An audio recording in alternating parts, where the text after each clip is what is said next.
ધોરણ 6 વિજ્ઞાન પ્રકરણ 6 આપણી આસપાસ થતા ફેરફારો ચેન્જીસ અરાઉન્ડ અસ. કલ્પના કરો કે જો તમને તમારી આસપાસ કોઈ પણ વસ્તુમાં ફેરફાર કરવા માટેની કોઈ જાદુઈ શક્તિ અચાનક પ્રાપ્ત થાય તો તે એક રસપ્રદ વાત નહીં હોય? એ કઈ વસ્તુઓ છે જેને તમે બદલવા માંગશો?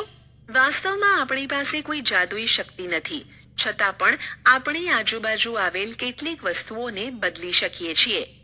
શું તમે એવી વસ્તુઓની યાદી બનાવી શકો છો જેને તમે કોઈ પણ જાદુઈ પ્રયોગ કર્યા વગર બદલી શકો છો? આપણી આજુબાજુ ઘણા બધા ફેરફાર પોતાની જાતે થતા રહેતા હોય છે. ખેતરમાં પાક સમયાંતરે બદલાતો રહે છે. પર્ણો રંગ બદલે છે અને સુકાઈને વનસ્પતિ પરથી ખરી પડે છે. પુષ્પો ખીલે છે અને કરમાય છે. શું કોઈ ફેરફાર આપણા શરીરમાં પણ થાય છે? તમારા નખ વધે છે, તમારા વાળ વધે છે, તમે વધીને લાંબા થાવ છો. આ બધું વધવાની સાથે તમારું વજન પણ વધે છે. શું તમને અગાઉ એવો અનુભવ થયો છે કે તમારી આજુબાજુ પ્રત્યેક સમય ઘણા બધા ફેરફારો થતા રહે છે? શું કેટલાક ફેરફારોને એકસાથે જૂથમાં મૂકી શકાય? આપણે વિવિધ પ્રકારના ફેરફારોને જૂથમાં કેવી રીતે મૂકી શકીએ છીએ? તેમાં કદાચ જો કોઈ સમાનતા મળે તો આપણને સહાયતા થશે. શું બધા જ ફેરફારોને હંમેશા ઉલટાવી શકાય છે? Can all changes always be reversed? પ્રવૃત્તિ 1. એક ફુગ્ગો લો અને તેને ફૂલાવો. સાવધાની રાખો કે ફૂટી ન જાય. ફુગ્ગાનો આકાર તેમજ કદ બદલાઈ ગયો છે.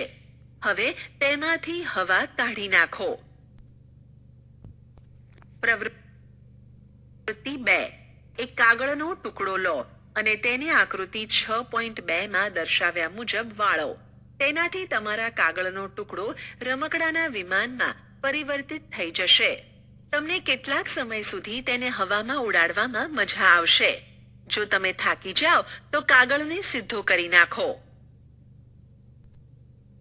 પ્રવૃત્તિ 3. લોટની કણકનો એક પિંડો લુવો બનાવો.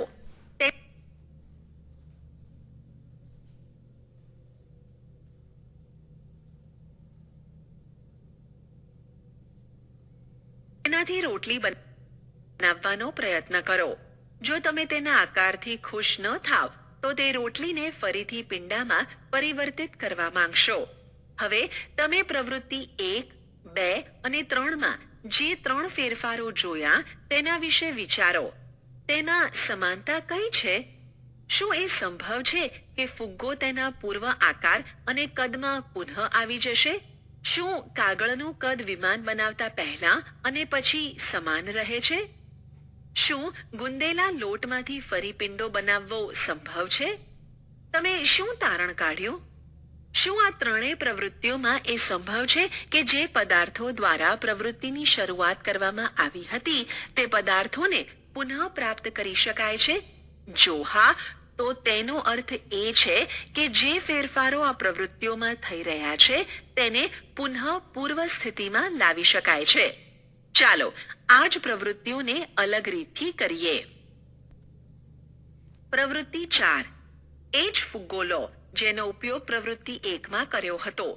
તેને તેના પૂર્ણ કદ સુધી ફૂલાવો તથા તેના મુખને દોરી વડે બાંધી દો. તે ફુગ્ગાને તમારી અણીદાર પેન્સિલથી જરાક દબાવો. અરે, તે ફૂટી ગયો. પ્રવૃત્તિ 5. હવે એ જ કાગળનો ટુકડો લો જેનો ઉપયોગ પ્રવૃત્તિ 2 માં કર્યો હતો. તેની ઉપર એક વિમાનનું રેખાચિત્ર દોરો તથા તેને બહારની રેખાથી કાપો. પ્રવૃત્તિ 6. લોટની કણકમાંથી પિંડો લુઓ બનાવીને તેને વેલણની મદદથી રોટલી બનાવીને તવા પર શેકો. હવે તમને એ જ 3 પ્રશ્નો પૂછવામાં આવે જેનો જવાબ તમે પ્રવૃત્તિ 3 કર્યા બાદ આપ્યો હતો, તો હવે તેનો જવાબ કયો હશે? આપણે જોઈએ છીએ કે પરિવર્તન પ્રવૃત્તિ 4, 5, 6 માં થયા હતા. તેને ઉલટાવી શકાતા નથી. તમે પેન્સિલ તથા રબરનો ઉપયોગ કરો છો. તેના સતત ઉપયોગ કરવાથી તેના આકાર અને કદમાં ફેરફાર થાય છે. શું આ ફેરફારોને ઉલટાવી શકાય છે? તમે કુંભારને પોતાના ચાકડા પર કામ કરતો જોયો હશે. તે માટીના ઢગલાને વાસણોનો આકાર આપે છે. શું આ ફેરફારને ઉલટાવી શકાય છે? હવે તે માટીના વાસણોને ભઠ્ઠીમાં શેકે છે.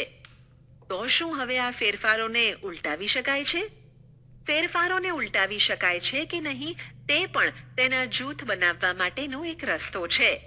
કોષ્ટક 6.1 કેટલાક સામાન્ય ફેરફારો. ફેરફાર ઉલટાવી શકાય છે.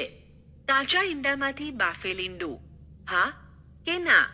ખીરામાંથી ઈડલી, ભીના કપડામાંથી સુકાયેલા કપડાં, ઊનના દોરામાંથી બનાવેલ સ્વેટર, અનાજમાંથી બનાવેલો લોટ, ઠંડા દૂધમાંથી ગરમ દૂધ, સીધી દોરીમાંથી ગૂંચવાયેલી દોરી, કળીમાંથી પુષ્પ, દૂધમાંથી પનીર, ગાયના છાણમાંથી બાયોગેસ, ખેંચાયેલ રબર બેન્ડમાંથી સામાન્ય કદનું રબર બેન્ડ, થીજેલા આઈસ્ક્રીમમાંથી પીગળેલો આઈસ્ક્રીમ.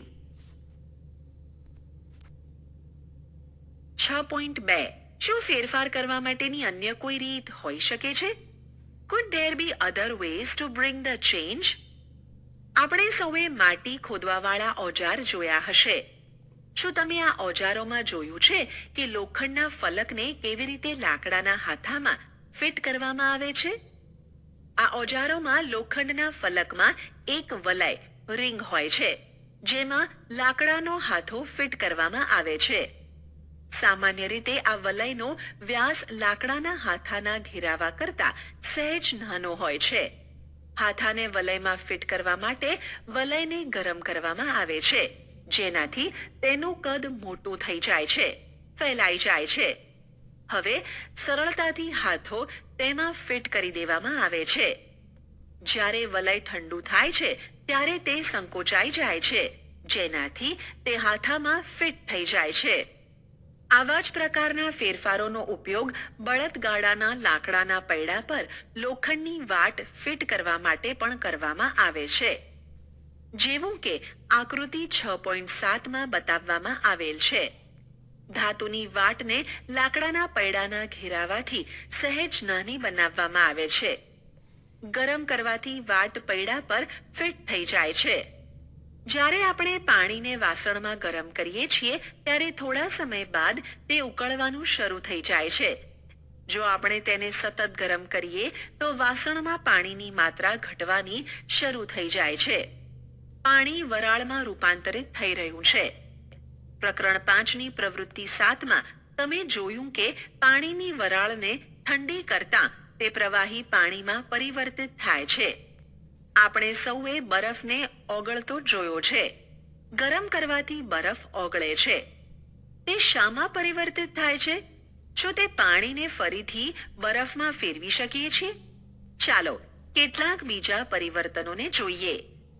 બુજોએ અવારનવાર જોયું છે કે રસ્તાના સમારકામ માટે રસ્તો બનાવનાર કામદારો વડે કાળા પદાર્થ ડામરને ગરમ કરવામાં આવે છે. તે જાણવા માંગે છે કે ગરમીથી ડામરમાં જે પરિવર્તન આવ્યું છે તે ઉલટાવી શકાય તેવું છે. પહેલી જાણવા માંગે છે કે શું તમે લુહારને ક્યારેય ઓજાર બનાવતા જોયા છે? લોખંડના ટુકડાને લુહાર કેવી રીતે વિભિન્ન ઓજારોમાં ફેરવે છે? લોખંડના ટુકડાને ત્યાં સુધી ગરમ કરવામાં આવે છે જ્યાં સુધી તે લાલચોળ ન થઈ જાય. જ્યારે તે નરમ થઈ જાય છે ત્યારે તેને ટીપીને ઈચ્છા અનુસાર ઓજારનો આકાર આપવામાં આવે છે. ગરમ કરવાથી લોખંડમાં શું ફેરફાર થયો? પ્રવૃત્તિ 7. એક નાની મીણબત્તી લઈને તેને લંબાઈ ફૂટપટ્ટી વડે માપો. તેને યોગ્ય સ્થાન પર રાખીને સળગાવો, પ્રગટાવો. કેટલાક સમય સુધી તેને સળગવા દો. હવે મીણબત્તીને ઓલવી નાખો તથા ફરીથી તેની લંબાઈ માપો. શું મીણબત્તીની લંબાઈમાં થયેલા પરિવર્તનને ઉલટાવી શકાય છે?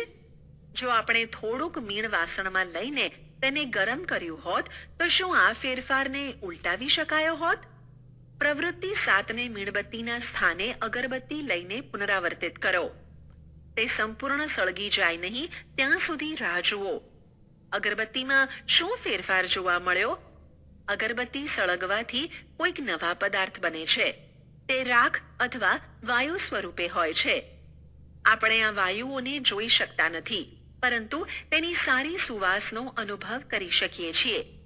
શું આ ફેરફારને ઉલટાવી શકાય છે? તેવી જ રીતે દિવાસળીની સળીમાં શું બદલાવ આવ્યો કે જેનો ઉપયોગ મીણબત્તી સળગાવવા માટે કરવામાં આવ્યો હતો?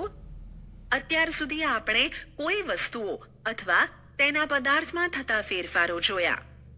જ્યારે બે પદાર્થો એક મિશ્રણ સ્વરૂપે હોય ત્યારે તેમાં થતા ફેરફારો કેવા હશે? પ્રકરણ 4માં આપણે મીઠાને પાણીમાં ઓગાળ્યું હતું.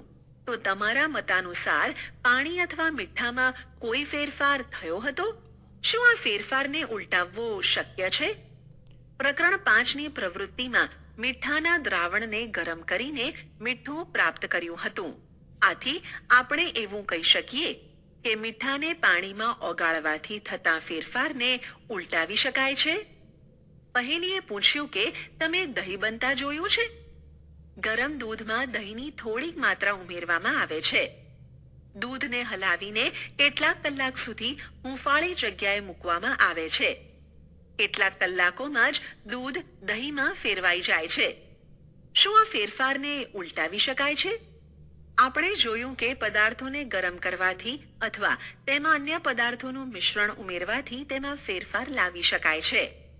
આપણે એ પણ જોયું કે કેટલાક ફેરફારોને ઉલટાવી શકાય છે, જ્યારે કેટલાકને ઉલટાવી શકાતા નથી. આપણી આજુબાજુની વસ્તુઓમાં ફેરફાર લાવવાની અન્ય રીતો પણ હોઈ શકે છે. એમાંથી સંભવ છે કે કેટલાક ફેરફારોને ઉલટાવી શકાય. આ રીતે આપણી આજુબાજુની વસ્તુઓ કે પદાર્થોને બે જૂથમાં વર્ગીકૃત કરી શકાય છે. ફેરફારો કે જેને ઉલટાવી શકાય અને ફેરફારો કે જેને ઉલટાવી ન શકાય. ઉચ્ચ વર્ગોમાં તમે આ ફેરફારો કરવા માટેની રીતો વિશે તથા તેના વર્ગીકરણ કરવાની બાબતે તમે વિસ્તારથી અભ્યાસ કરશો. પારિભાષિક શબ્દો: ફેરફાર ચેન્જીસ, સંકોચન કોન્ટ્રાક્શન, બાષ્પીભવન ઇવોપરેશન, પ્રસરણ એક્સપેન્શન, પીગળવું ગલન મેલ્ટિંગ.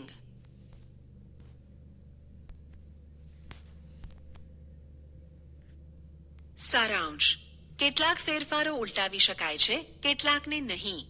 પદાર્થોને ગરમ કરવાથી અથવા તેમાં અન્ય પદાર્થ ઉમેરવાથી તેમાં ફેરફાર લાવી શકાય છે.